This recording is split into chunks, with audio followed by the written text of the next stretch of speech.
we've been playing it. His typical team would be pushing through. Alex seemed to be another wild card for Keits.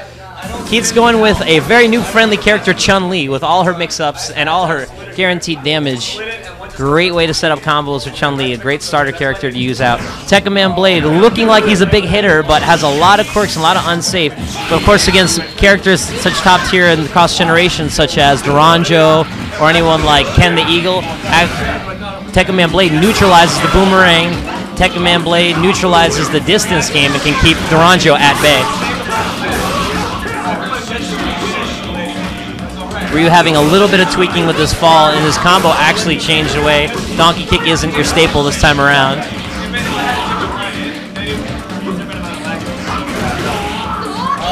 All right, now Rock Volnut pushing in.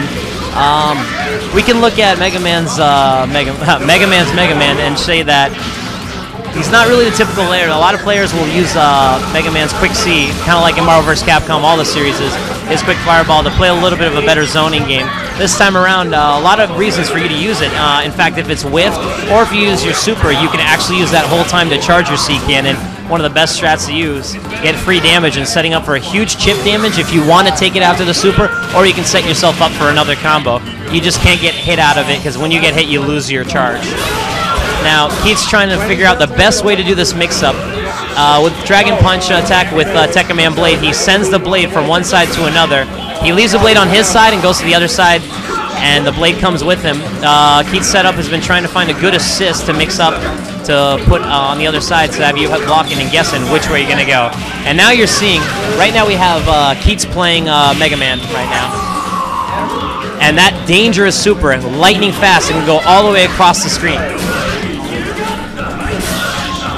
And that's the mix-up game that we've been seeing. Now, one of the ways to get out of this mix-up, I know you're thinking it's a little cheap, is to actually just throw the character out of it. But then again, that super, so fast, punishing Megaman, even for a stance change into a different wall. And taking the level 3 super to end in a little bit of class. Or doing a little bit of frame pushing and delaying the inevitable. Keits taking that first match easily. Megaman definitely not going to switch up this team. Megaman Volnut, a couple of things to notice on the change from cross-generation of heroes. Bigger fall whenever he does stance change in the air. But that actually, if you look at the Japanese way of using it in the old combos, they wanted him to fall a little bit more. So actually having him fall under, set yourself up for the other side and possibly resets. There's a classic launch into super there with Megaman. That whole time he just sat there charging up just to unleash it and just to get super. It's an endless loop, and even if he misses super, doesn't hit confirm it, he still has the opportunity to charge up that C cannon easily. Missing up their chance for a release set and a relaunch. And that cross up with Chun-Li. Keeps mentioning that Chun-Li really isn't the best character to use that super for. Using that as an escape tactic. 2 supers to get 1 super off. A very smart way to get it off there. That super is so quick, it's just this easy panic button. Some characters using it for movement options if they ever need.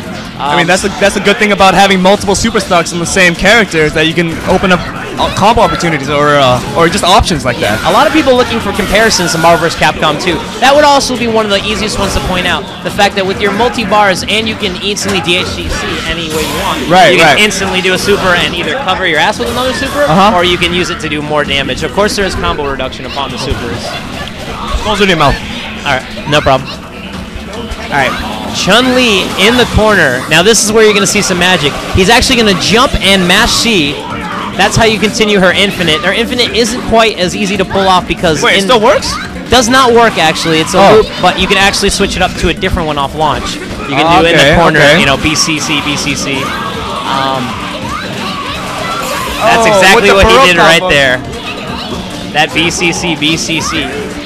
Oh, no way that donkey kick's safe, is it? Well, they've tried pushing it back on hits so that they could block out the infinites. That's something Capcom did for this version of the game. A lot of moves that are set in from supers, they push you back a lot more. Got it. All right, and Keits taking that one easily.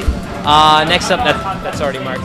Next up, actually, we have Keits and Sanford Kelly up in the winner's final.